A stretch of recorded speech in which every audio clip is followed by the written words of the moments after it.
Dan Mullen put the SEC scheduling on blast, and we got to talk about it after the bumper. What do you mean you don't subscribe to my son's YouTube channel?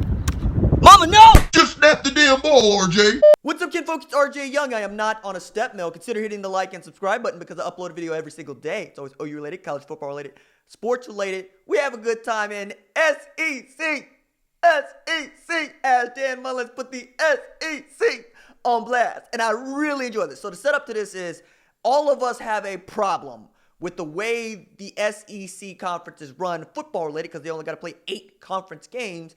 And you can go 10 years without playing an opponent inside the conference. See South Carolina versus Alabama this year. Now, couple that with the Big 12 where you got to play everybody. You can't hide from anybody. And you got to play somebody at least twice to win the championship.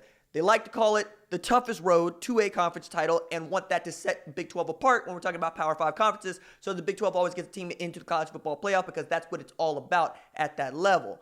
Right? We can all say that we have our leagues and we have our league championships, but we really want to be the best to ever do it each year. And that's why we have a problem with the SEC, which is frequently cited as the best conference in college football by yours truly as well. But I think it's part and parcel to all of this conversation about playoffs and rankings and whatnot. But let's get to Dan Mullen and what he had to say at his presser on September 23rd. I'm going to put a link in the description below because it was a really decent YouTube video that goes for like 28 minutes and you can sift it for the quote that I'm about to give you. So the setup, I found this on Football Scoop. Shout out to them.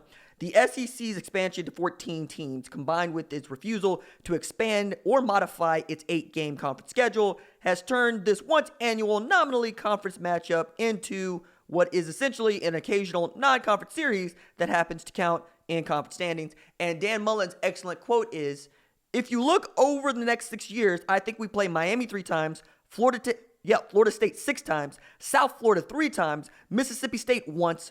So who are the SEC teams? That's Dan Mullen.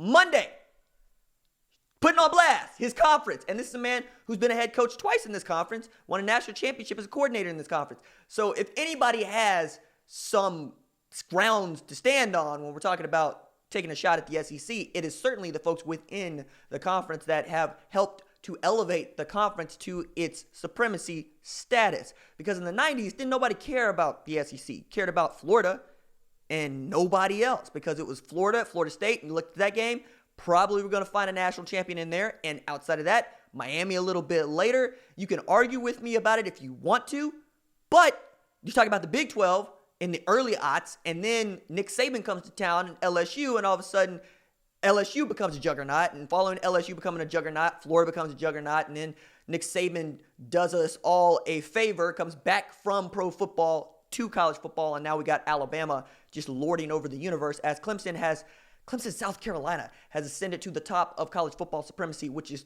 proof that all you got to do is play in a Power 5 conference, and you got a shot at being the best to ever do it because those are the only teams that are actually going to get put in the college football playoff, which is a reason for which I think the college football playoff is flawed, and a reason for why I think college football, my favorite sport, is also flawed. Everybody should have an opportunity to whip everybody, and everybody should have an opportunity to get beat down by everybody. If Central Florida or Boise State or friggin' Western Kentucky can play well enough to secure a spot in a 2014 playoff, I see no reason as to why I'd keep them out. Let them get bushwhacked like, Snoop Doogity Dogg, all right, in a playoff. That's a reference to Major Payne for those of you that don't know it. But I'm enjoying this flavor of Dan Mullen because all we want is honesty and authenticity in this life, where it seems like everybody knows more about everything that's going on all the time. What we are looking for is someone who will tell us the truth, who will just be authentically biased or whatever as they are delivering the news or their opinion. That's where we live and breathe right now, because what people know is that I ride for OU, but I'm also not blind to things like the defense has been trash. Heisman trophies don't win national championships, but I'm also not going to take no guff off of nobody that ain't beat Oklahoma, which is why Georgia fans and me, we talk, right? And I talk to Bama fans because we've seen them in the Orange Bowl, we've seen them in the Rose Bowl, we've seen them in playoff. But I'm not taking no guff off of South Florida fans. I'm just not doing it. I'm not taking no guff off of Miami fans. I'm just not doing it. Texas fans, I'm not taking no guff off of y'all neither. You got the Red Bull rivalry, but you lost the belt. And the belt is what we play for, all right? It's nice that we got the rivalry and whatnot, But you can see just how much the rivalry matters. Just lead the conference. See what happened to Nebraska? Huh? See what happened to Nebraska? It can be you too, child. It can be you too. Don't forget where your bread is buttered. And that's because we own this conference. We run this conference. But point that I'm making here is it's nice to hear someone who certainly could be riding for the cause of, hey, look, we didn't make all those other teams play 9 games. We didn't make all those other teams have games in which or seasons in which they have to play each other. We didn't make everybody else not conform to what we do, which is go years without playing each other. No, we decided to do this way, and turns out it's the best way for the format as it is set up today, which is to make the college football playoff, and a reason for why you can get 2 SEC teams into the playoff. I mean, Barry Trammell actually has a point in this way, that if Auburn goes through the entire regular season with just the one loss to, say, LSU, who plays out of the SEC West Division for the SEC Championship, they got a shot at getting into the college football playoff. Whether or not we want that to be true is something else entirely, right?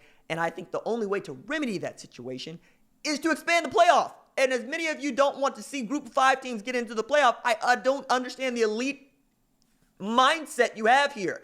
Because most of us are working class, we work for a living, and we want this to be a meritocracy, but you're trying to exclude folks based on their scheduling when they don't have any control over their scheduling and they play in the league they play in. You know, you would want an opportunity, give everybody else an opportunity, and if they get beat down, they get beat down. That's life. And that's what I like about scoreboard. Scoreboard. Let the scoreboard decide who the national champ is. Let the scoreboard decide who the best college football teams in America are. And certainly schedule without fear. And the SEC does not. Dan Mullen's got a point. All right, that's it for me. That's